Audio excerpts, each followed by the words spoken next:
Hello everyone, welcome back to मेरा study. इससे पिछले वीडियो में हम लोग 46 नंबर क्वेश्चन तक सॉल्व कर लिए थे। आज हम लोग सॉल्व करेंगे 47 नंबर क्वेश्चन से आगे की तरफ। तो देखिए 47 नंबर क्वेश्चन हम लोग का कह रहा है कि two forces are acting at a point with a magnitude and the direction represented by the two adjacent side of parallelogram. Their resultant is represented by the diagonal of parallelogram passing through the point.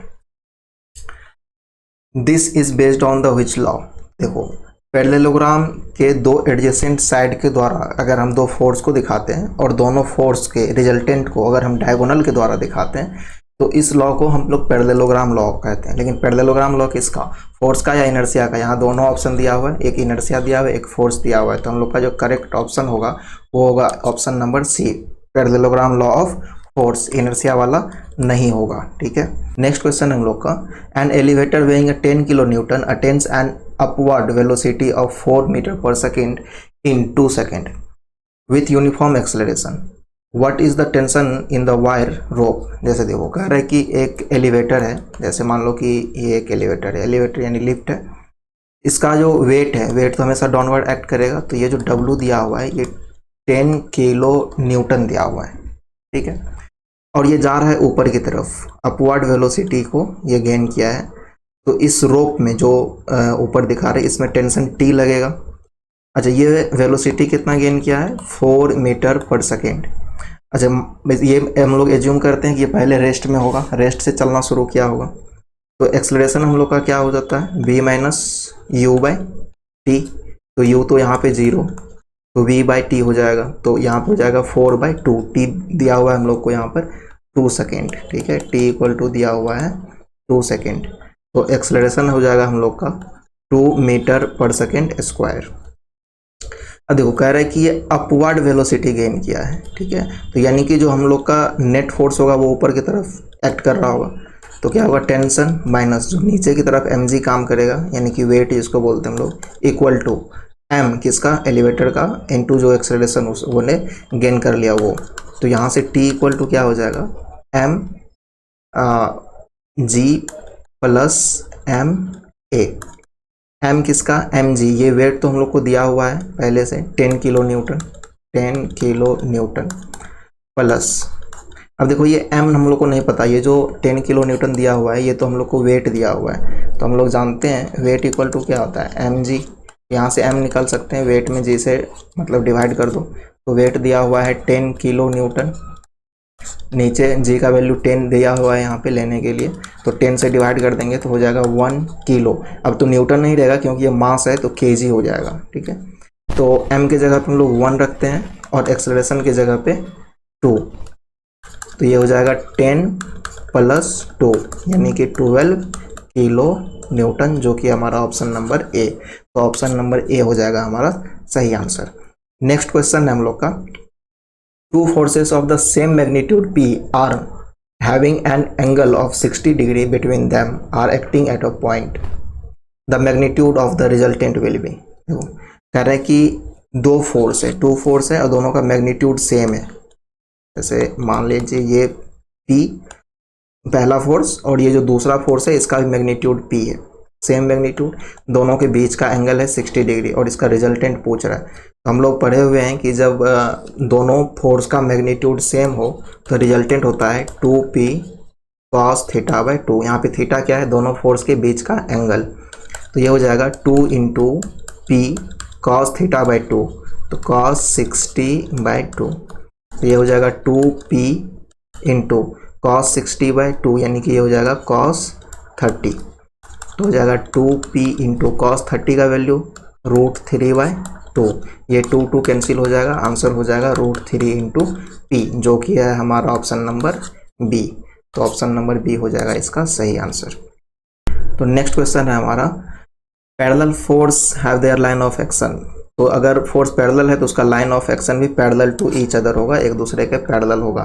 Next question है, the moment of a force about any point is the dash of the force and perpendicular distance between the point and the line of action. तो ये हो जाता है product. हम लोग moment के formula क्या पढ़ते हैं कि F इंटू डी, यहाँ पे डी क्या होता है, वही परपेंडिकुलर डिस्टेंस होता है जिस पॉइंट के अबाउट हम लोग निकालना चाहते हैं और जो फोर्स हमारा एक्ट कर रहा है उसके लाइन ऑफ एक्शन के बीच का। नेक्स्ट क्वेश्चन है हमारा, when the body is subjected to the two forces the body will be in equilibrium if the two forces are. Equilibrium में कब होगा, जब दो फोर्सेस कोलिनियर हो, कोलिनियर होना तो मस्ट है, तो इसमें कोलिनियर है नहीं, ये तो गलत हो गया। उसके बाद इक्वल भी होना चाहिए, तो इस हिसाब से ए भी गलत हो गया। Act in same direction, same direction में नहीं करना चाहिए, अगर दोनों फोर्स सेम डायरेक्शन में करेगा फिर इक्विलिब्रियम में नहीं रहेगा, बॉडी मोशन में आ जाएगी। तो ऑप्शन नंबर सी हो जाएगा इसका सही आंसर। वो कोलिनियर होना चाहिए, इक्वल होना चाहिए और दोनों फोर्स का डायरेक्शन अपोजिट होना चाहिए। नेक्स्ट क्वेश्चन है हमारा, the rate of change of momentum is equal to the applied force and it takes place in the direction of the force is a statement of. तो ये जो given statement है, ये statement हमारा impulse momentum equation का। कैसे, देखो हम लोग जानते हैं force directly proportional to rate of change of momentum, ये तो दिया ही हुआ है। अच्छा, इस प्रोपोर्शनल साइन को हटाएंगे तो कोई एक कांस्टेंट आएगा k, मान लेते हैं k, और यहाँ पर हम लोग एज्यूम कर लेते हैं k इक्वल टू 1। ठीक है, तो हम लोग लिख सकते हैं F equal to D P यानी कि चेंज इन मोमेंटम और डी टी यानी कि चेंज इन टाइम। तो डी पी यानी मोमेंटम को लिख सकते हैं m इंटू डी वी और ये हो जाएगा डी टी। तो यहाँ से अगर हम फोर्स को देखें तो इसको लिख सकते हैं F into D T equal to m into D V. तो ये हो जाएगा फोर्स इंटू डी टी और m इंटू डी वी को क्या लिख सकते हैं, change in velocity v1 minus v2, या फिर लिख सकते हैं v माइनस यू। तो ये हो जाएगा force into D T equal to m into V minus m into U, यानी final momentum minus initial momentum. तो F इंटू टी यानी फोर्स इंटू टाइम, इसको बोलते हैं हम लोग इम्पल्स, हिंदी में आवेग, और ये है हमारा change in momentum, change in momentum. तो ये हो गया impulse momentum equation. Next question है हमारा, the unit of length in SI unit is. देखो एसआई सिस्टम में जो लेंथ का यूनिट होता है वो तो मीटर होता है, कहने की बात ही नहीं है। तो नेक्स्ट क्वेश्चन है, अ brick weighing 50 kg is at rest on the floor without any movement.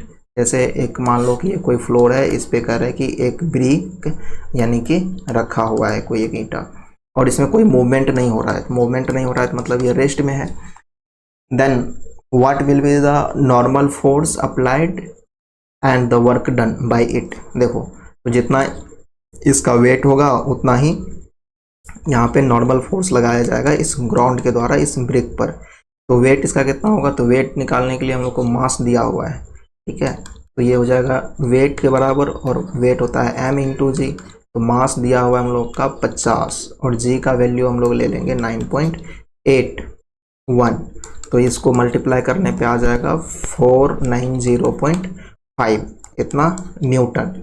और चूंकि ये रेस्ट में है, कोई मूवमेंट तो हो नहीं रहा है, तो वर्क डन हम लोग का क्या होता है कि force into displacement into cos theta.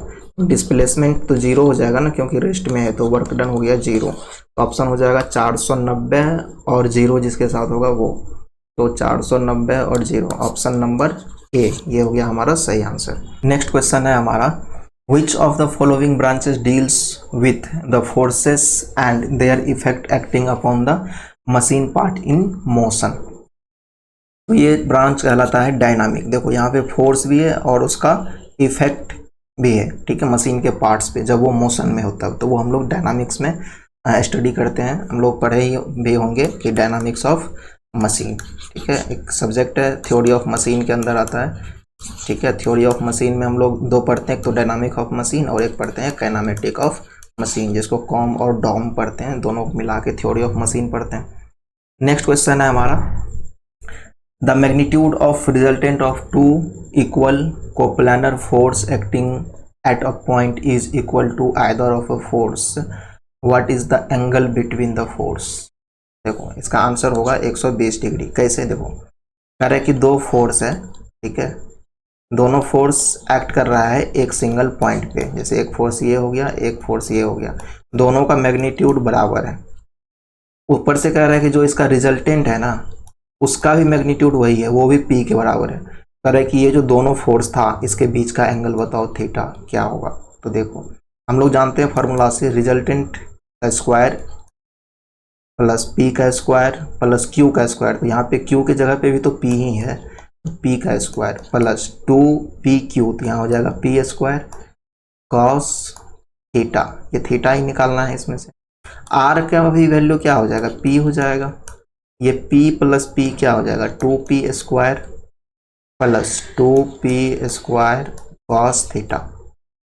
अब हम लोग यहाँ से p स्क्वायर कॉमन ले सकते हैं इस तरफ, p स्क्वायर अगर कॉमन ले लें या फिर 2p स्क्वायर कॉमन ले लें तो इधर बचेगा 1 plus cos theta, p square हो जाएगा कैंसिल, इधर बचेगा 1 equal to 2 into 1 plus cos theta, इधर हो जाएगा 1 plus cos theta equal to 1/2, इधर हो जाएगा cos theta equal to 1/2 minus 1, तो यहाँ बचेगा माइनस का 1/2।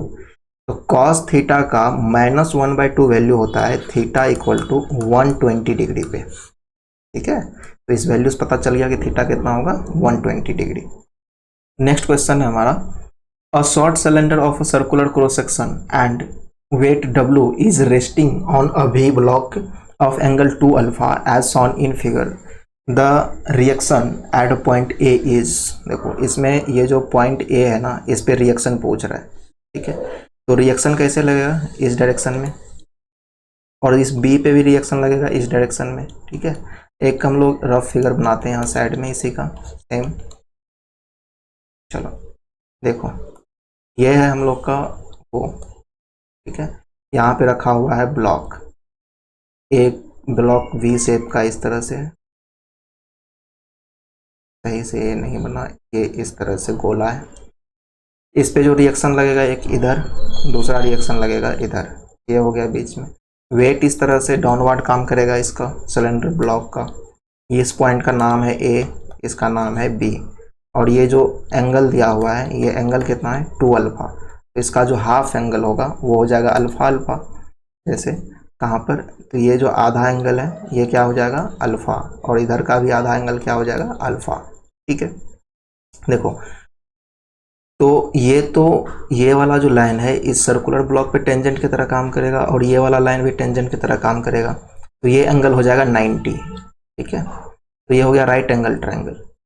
राइट एंगल ट्रायंगल में ये एंगल कितना हो जाएगा 90 माइनस अल्फा, क्योंकि ये तो अल्फा है तो ये हो जाएगा 90 माइनस अल्फा। उसी तरह ये वाला एंगल भी हो जाएगा 90 माइनस अल्फा। तो अब देखो ये फोर्स इस तरह से एक्ट कर रहा है और इस तरह से इसको तुम जोड़ो तो ये एंगल क्या हो जाएगा 90 माइनस अल्फा, और ये इस तरह से ये एंगल भी हो जाएगा वर्टिकल या अपोजिट एंगल से 90 माइनस अल्फा। अब इस वेट को बैलेंस कौन करेगा, इस दोनों फोर्स का जो वर्टिकल रिएक्शन होगा वो, या वर्टिकल कंपोनेंट को वो, जैसे चूंकि ये डायग्राम सिमेट्री है तो जितना रिएक्शन ये लगेगा उतना ही रिएक्शन ये लगेगा।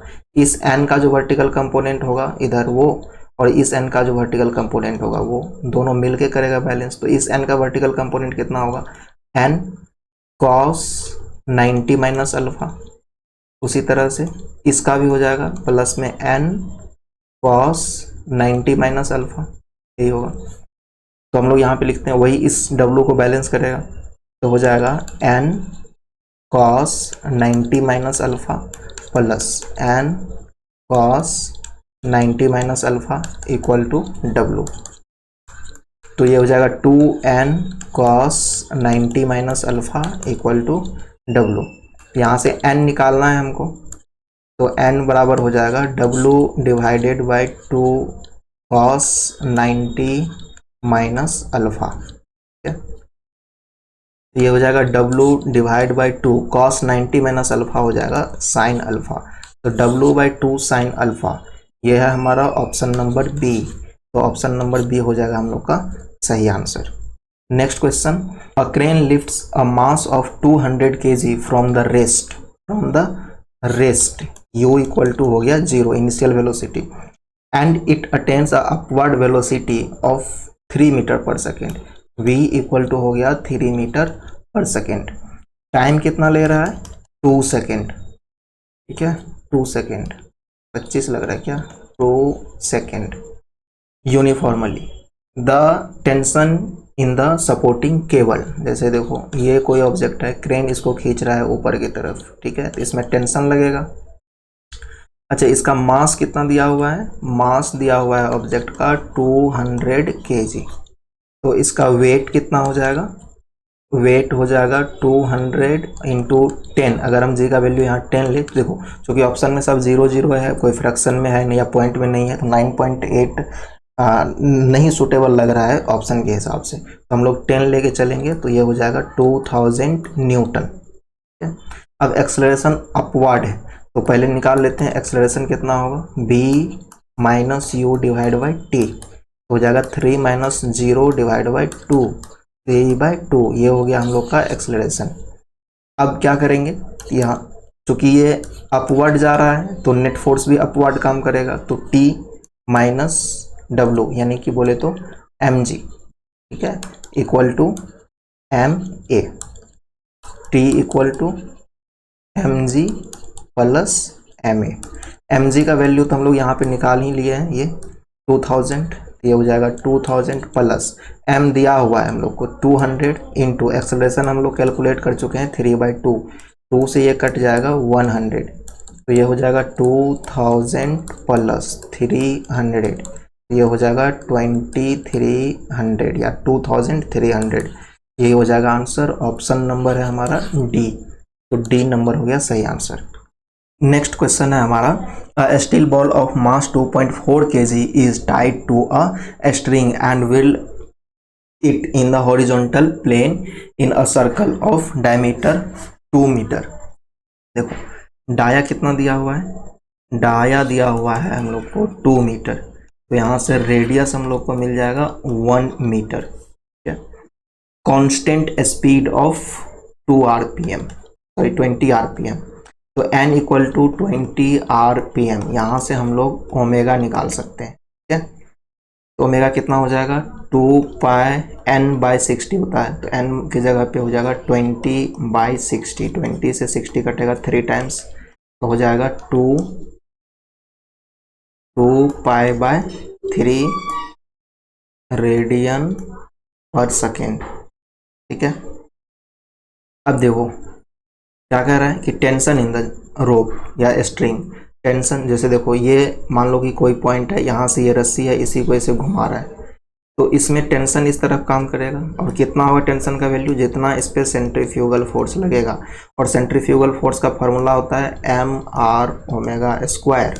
m दिया हुआ है हम लोग को 2.4 kg एंड r हम लोग निकाल, यहाँ पे देखें डायमीटर दिया है 2 मीटर, तो r हो जाएगा 1 मीटर, और ओमेगा हम लोग को आया है 2π/3, तो इसका हो जाएगा होल स्क्वायर, तो 2.4 इंटू 2 का स्क्वायर हो जाएगा 4 और 3 का स्क्वायर हो जाएगा 9 और इधर हो जाएगा π²। अगर इसको हम लोग कैलकुलेट करेंगे तो हम लोग को आ जाएगा 10.5 न्यूटन, ऑप्शन नंबर बी।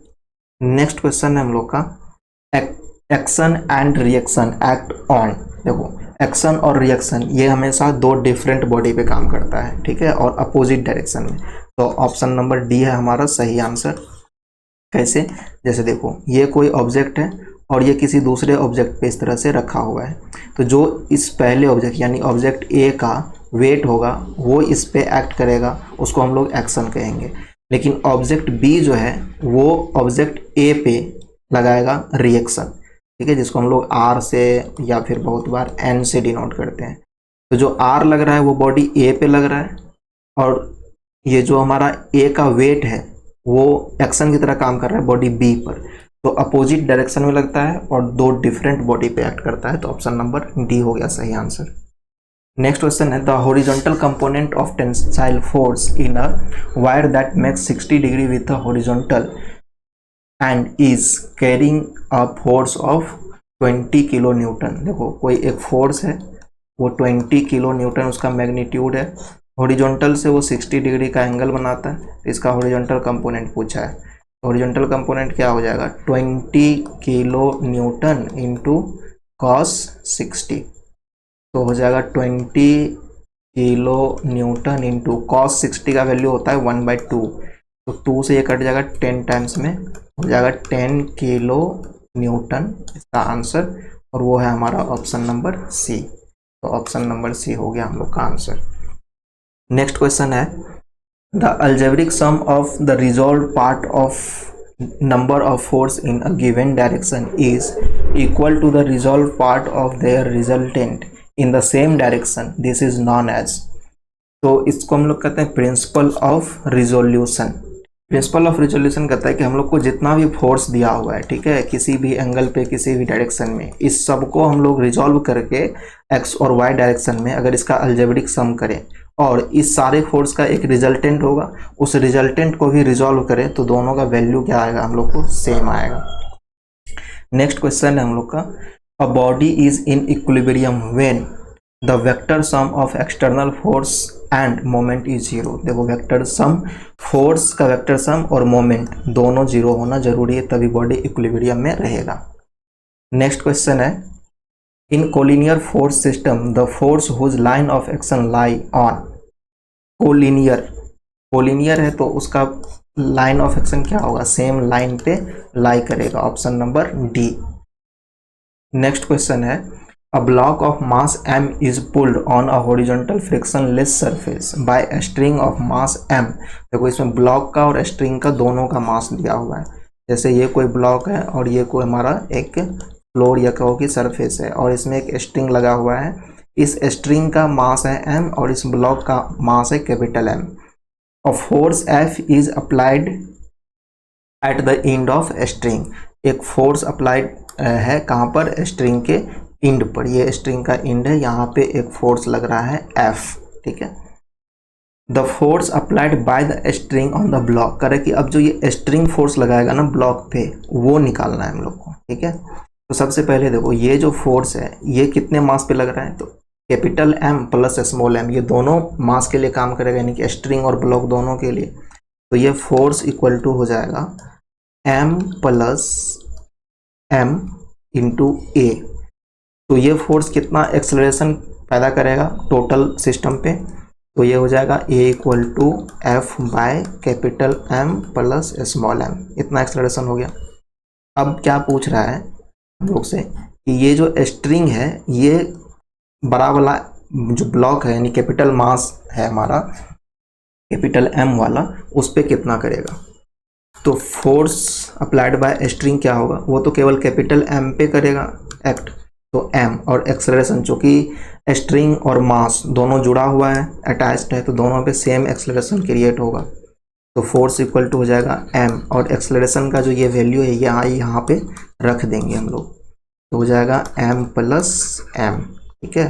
अब इसी को हम लोग ठीक से लिख ले तो ऑप्शन से मैच हो जाएगा, M by M plus M into F, option number D. Next question है, the line of action of concurrent force meet at a single point. Next question है, 1 newton of force is equal to 10 to the power 5 dyne. कैसे, अगर देखना है तो देखो, 1 Newton को क्या लिख सकते हैं, 1 kg मीटर पर सेकेंड स्क्वायर। 1 kg को हम लोग क्या लिख सकते हैं, 1000 ग्राम। मीटर को क्या लिख सकते हैं, 100 सेंटीमीटर। और सेकेंड तो फिर सेकेंड ही रहेगा, वो CGS में भी वही रहता है। तो ये हो गया 1000 और 2 जीरो यहाँ, तो टोटल हो जाएगा 10 टू द पावर 5। इधर है ग्राम सेंटीमीटर पर सेकेंड स्क्वायर, और इसी को हम लोग डाइन बोलते हैं, डाइन, जो कि हमारा CGS यूनिट है फोर्स का। तो 1 न्यूटन इक्वल टू हो गया 10 टू द पावर 5 डाइन।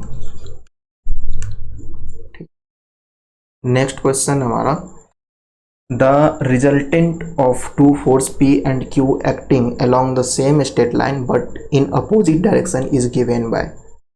क्या होगा, देखो कह रहा है कि एक तरफ P एक्ट कर रहा है, एक तरफ Q एक्ट कर रहा है, यानी अपोजिट डायरेक्शन में, यानी दोनों का एंगल कितना हो गया 180 डिग्री। तो रिजल्टेंट पूछ रहा है, तो रिजल्टेंट का फॉर्मूला हम लोग जानते हैं, होता है root under P square plus Q square plus 2pq cos theta.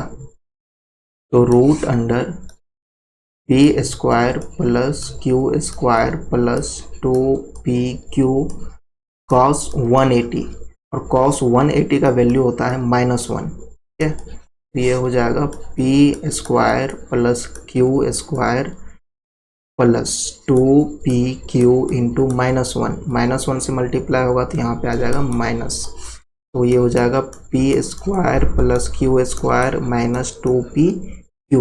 अब इसको ध्यान से देखो तो ये हो गया P square plus Q square minus 2pq, तो हम लोग इसको लिख सकते हैं p माइनस क्यू का होल स्क्वायर। तो ये स्क्वायर से ये रूट हट जाएगा, ये आएगा हम लोग को p माइनस क्यू, जो कि है ऑप्शन नंबर बी। तो ऑप्शन नंबर बी हो गया सही आंसर। इस वीडियो में अब यहीं तक, इससे आगे का क्वेश्चन हम लोग अगले वीडियो में देखेंगे। तब तक इस वीडियो को आप लोग लाइक करके अपने दोस्तों के साथ शेयर कीजिए, और हमको सपोर्ट करने के लिए इस चैनल को सब्सक्राइब कीजिए। जय हिंद।